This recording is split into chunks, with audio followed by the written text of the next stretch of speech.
Hey everybody, welcome to Sampling and the Normal Distribution Lesson 3. This lesson we're going to be learning about the capture-recapture technique. And the goal of this lesson is to know how to describe and use the technique for estimating the size of populations. Now, if you've done biology before, or if you're studying that now, you may have already done this, and you can use that same method if you wish.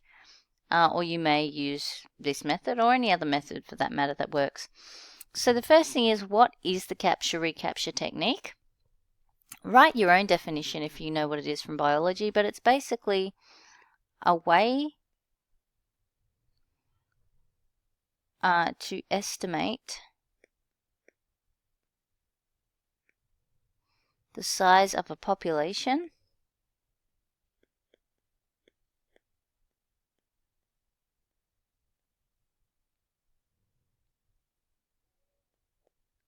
developed by scientists.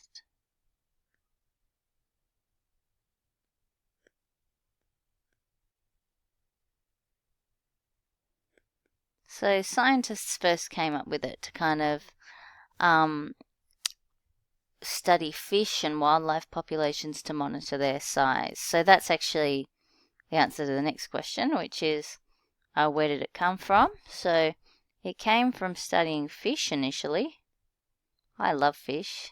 Tastiest food ever, and I love fishing. Fun fact for you. That I love fishing, that is.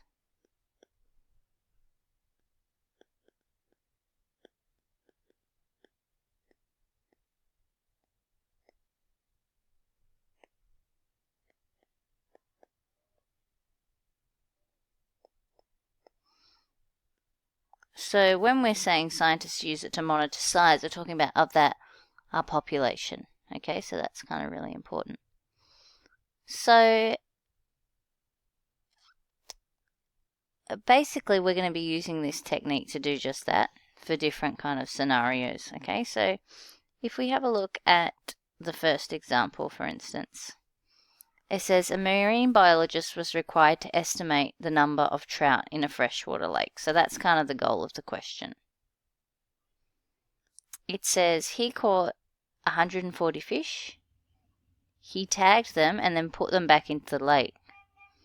Then later he caught another 200 fish from that lake, and he found that 64 of them were tagged. Okay, and your job's to estimate the population. So what we're going to be doing is we're going to basically make an equation. Okay, so what we know is that 140 fish out of the entire population equals to the 64 that he caught out of the 200 in the sample.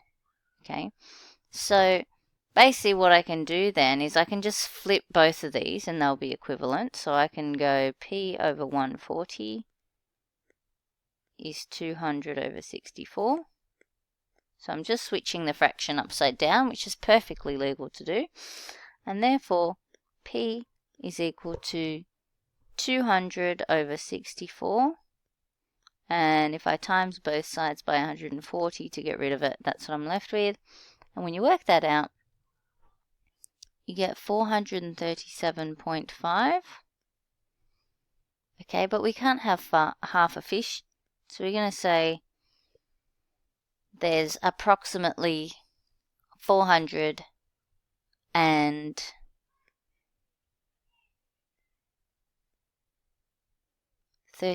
fish. And we'll write that down.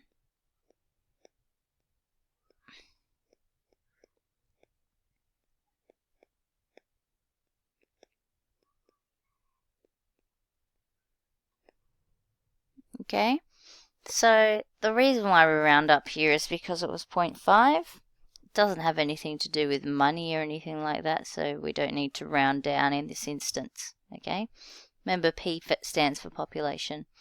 So that's one option. The other option that some people may know from biology is to basically, to get any population approximation, you can do the number tagged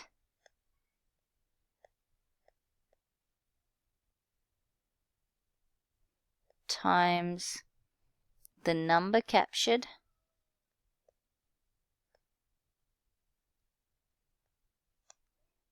divided by the number tagged